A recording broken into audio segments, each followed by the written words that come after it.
Sir 33ನೇ ವರ್ಷದ ಹನುಮಾನ್ ಜಯಂತಿ ಕಾರ್ಯಕ್ರಮ ಮಾಡ್ತಾ ಇರೋದು ನಾವು. ಪ್ರತಿ ವರ್ಷ ಈ ವರ್ಷವೂ ಕೂಡ ಅದ್ದೂರಿಯಾಗಿ ಹನುಮಾನ್ ಜಯಂತಿ ಕಾರ್ಯಕ್ರಮನ ಮಾಡ್ತಾ ಇದ್ದೀವಿ. ಸರ್ ಈ ಹೋದ ವರ್ಷ ಒಂದು 12,000 13,000 ಜನ ಬರ್ತಾರೆ ಅಂತ ನಾವು ನಿರೀಕ್ಷೆ ಇಟ್ಟಿದ್ದು. ಅದಕ್ಕಿಂತ ಹೆಚ್ಚು ಪ್ರೋತ್ಸಾಹ ಕೊಟ್ಟಿದ್ದಾರೆ ಜನ. ಈ ಸತಿ ಅದೇ ರೀತಿಯೂ ಕೂಡ ಒಂದು 15,000 ಜನಕ್ಕೆ ನಾವು ಅಡುಗೆ ಮಾಡಿಸಿದ್ದೀವಿ. ಬೆಳಗ್ಗೆ 11:30 12 ಗಂಟೆಗೆ ಊಟ ಸ್ಟಾರ್ಟ್ ಆಗಿದೆ.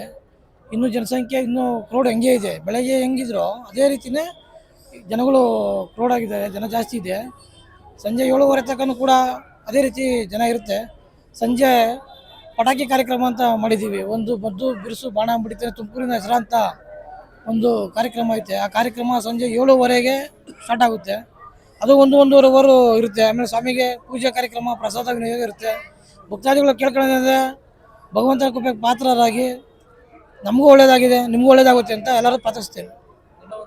ಹನುಮಾನ್ ಜಯಂತಿ ಅನ್ನೋದಕ್ಕೆ ನಾವು ಕಾರಣ ಹೇಳಬೇಕು ಅಂತಂದರೆ, ಇವತ್ತಿನ ದಿವಸ ಒಂದು ಕೋತಿ ಅನ್ನೋದಕ್ಕೆ ನಮ್ಮ ಹಿಂದೂ ಸಂಸ್ಥೆಯಲ್ಲಿ ಕೋತಿ ಕಲ್ಲೊಡೆಯೋ ಅಂತ ಹೇಳ್ತೀವಿ. ಆ ಕೋತಿ ಇವತ್ತಿನ ದಿವಸ ವೈರ್ ಮೇಲೆ ಬಿದ್ದು ಸತ್ತಿರೋ ಕೋತಿನ ತೊಗೊಂಡ್ಬಂದು ದಫನ್ ಮಾಡಿ, ಆ ದಫನ್ ಮಾಡಿದ ದಿವಸದಿಂದ ಇವತ್ತು ಕಾರಣಾಂತರ ಆಗಿ ಇಷ್ಟು ಜನ ಸೇರ್ಬೇಕಾದ್ರೆ ಆ ಸ್ವಾಮಿನೇ ಆ ಕೋತಿನೇ ಕಾರಣ. ಆಂಜನೇಯನೇ ಆ ಗ್ರೂಪಲ್ಲಿ ಬಂದು ಆ ಜಾಗದಲ್ಲಿ ಕೂತ್ಕೊಂಡು ಈ ಬಂದಂಥ ಜನಗಳಿಗೆಲ್ಲನೂ ಆಶೀರ್ವಾದ ಮಾಡಿ ಕಷ್ಟವನ್ನು ನಿಚ್ಚರಣೆ ಮಾಡಿಕೊಟ್ಟು ಎಲ್ಲ ಮಾಡಿ ವ್ಯವಸ್ಥೆ ಮಾಡಿರುವಾಗ ಇಲ್ಲಿ ಬರ್ತಾ ಬರ್ತಾ ಬರ್ತಾ 5,000 ಆಯಿತು, 15,000 ಬಂತು. ಬರ್ತಾ ಬರ್ತಾ 20,000 ಜನಕ್ಕೂ ಆಗ್ಬೋದು. ಪ್ರಸಾದ ವಿನೋದ ಚೆನ್ನಾಗಿ ನಡೀತಾ ಇದೆ. ಭಕ್ತಾದಿಗಳೆಲ್ಲ ಪ್ರತಿಯೊಬ್ಬರು ಕೂಡ ಪ್ರಸಾದ ವಿನೋದಕ್ಕೆ ಸಾಕಷ್ಟು ಜನ ಬರ್ತಾರೆ. ಗ್ರಾಮಸ್ಥರು ಬರ್ತಾರೆ, ಏರಿಯಾ ಬರ್ತಾರೆ, ಎಲ್ಲ ಹೋದವರೆಲ್ಲ ಪ್ರಸಾದ ತೊಗೊಳ್ಬೇಕಪ್ಪ ಸ್ವಾಮಿದು ಅಂತ ಹೇಳಿ ಎಲ್ಲ ಸಹಕರಿಸಿ ಪ್ರಸಾದ ತೊಗೊಳ್ತಾ ಇದ್ದಾರೆ.